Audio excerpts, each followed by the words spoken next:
Hello everyone, स्वागत है आप सभी का मेरे यूट्यूब चैनल KGX क्लासेस में।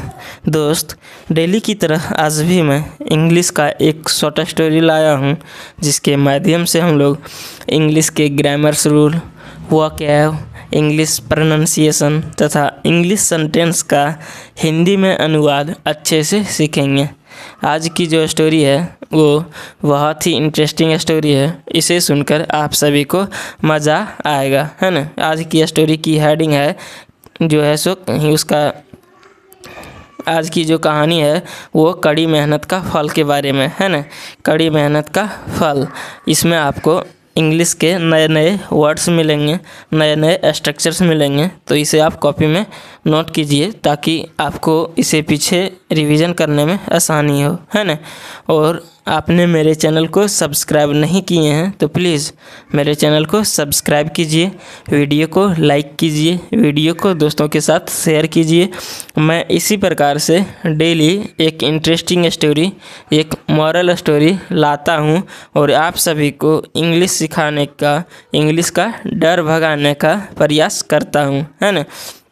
तो चलिए हम लोग देखते हैं। सबसे पहले स्टोरी का जो हेडिंग है, हेडिंग को देखते हैं, उसके बाद हम लोग स्टोरी को रीडिंग करेंगे, है ना। स्टोरी का हेडिंग क्या है, देखिए। हेडिंग है the fruits of hard labour. देखिए, फ्रूट्स मतलब क्या होता है, फल, है ना। ऑफ मतलब का, और हार्ड लेबर मतलब कठिन मेहनत या फिर कड़ी मेहनत, है ना।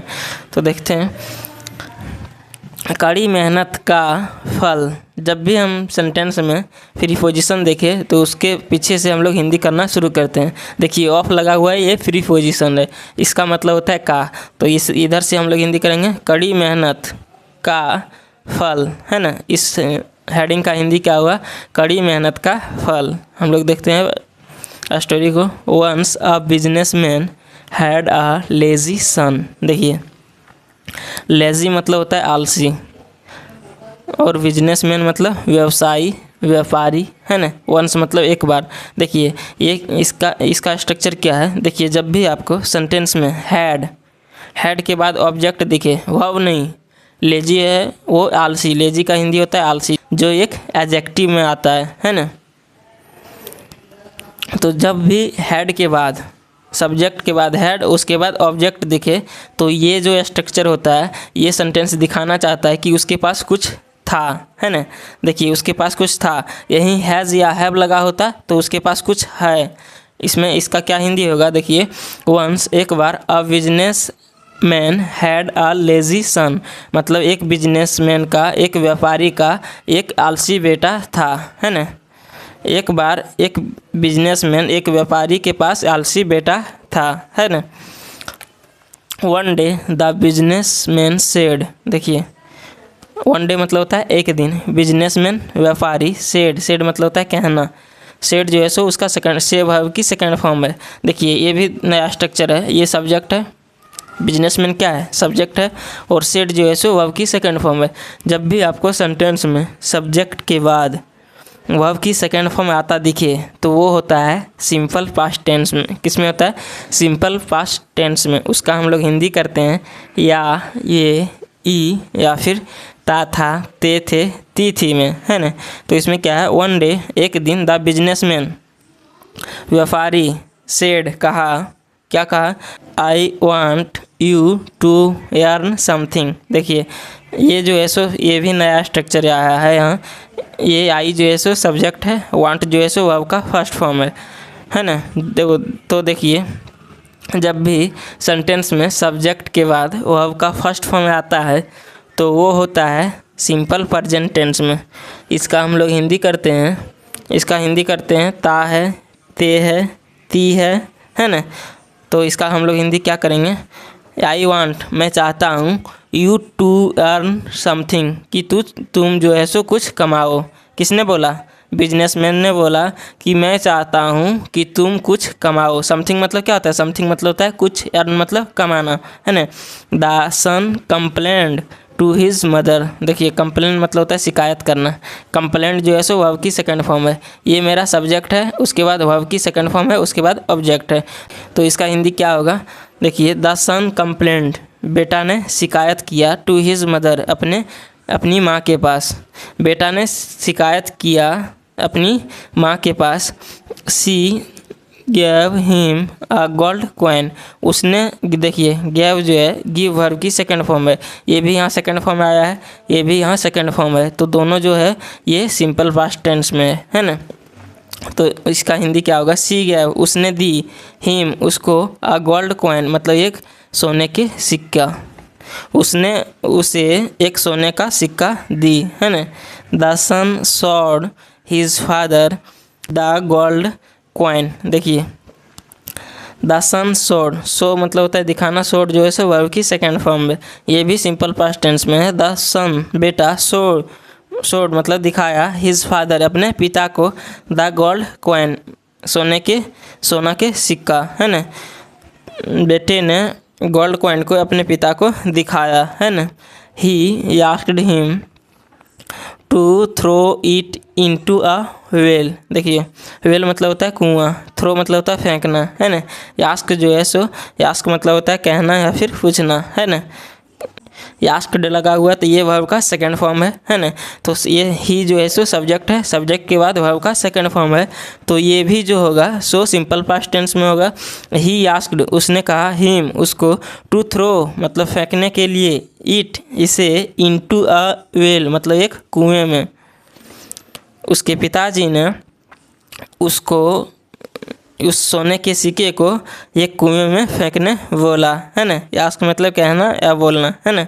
द सन डिड सो, बेटा ने ऐसा ही किया, बेटा ने ऐसा ही किया।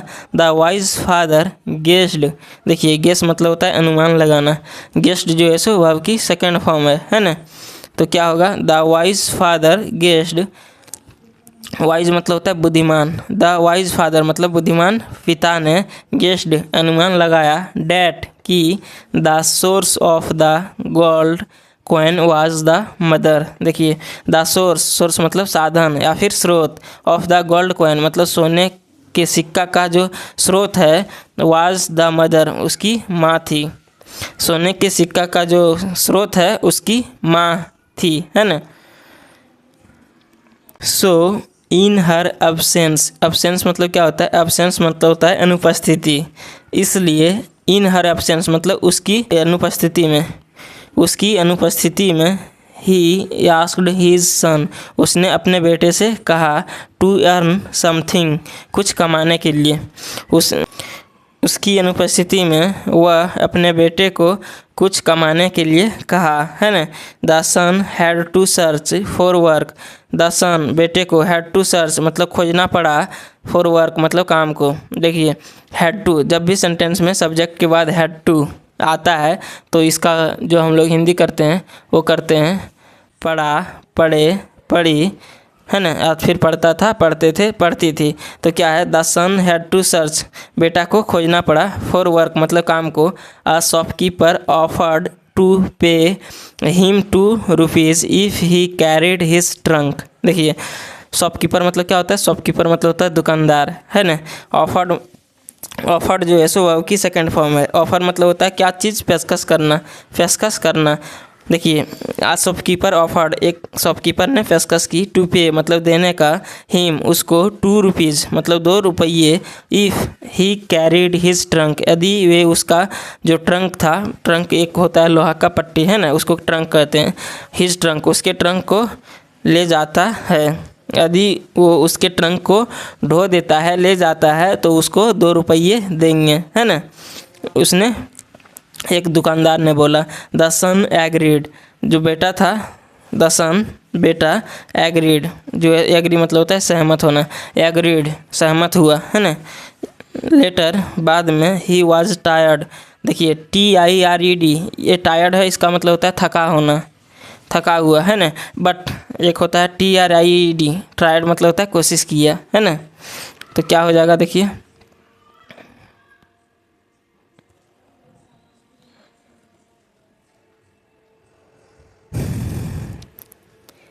ही वॉज टायर्ड, वह थका हुआ था, he showed the note to his father, उसने दिखाया, शो मतलब क्या होता है दिखाना, शोड जो है सो वर्ब की सेकंड फॉर्म है, उसने दिखाया द नोट मतलब नोट को, टू हिज फादर अपने पिता को, अगेन मतलब पुनः फिर से, ही वाज आस्क्ड उसने कहा, टू थ्रो फेंकने के लिए, इट इसे, इनटू द वेल मतलब कुएं में, उसने फिर से अपने बेटे को कहा इसे कुएं में फेंकने के लिए, बट लेकिन द सन क्राइड, लेकिन बेटा जो है सो चिल्लाया, क्राई मतलब होता है चिल्लाना या फिर रोना, है ना, तो क्या है, बट द सन क्राइड, लेकिन बेटा चिल्लाया, नो नहीं, नो मतलब नहीं, आई वर्क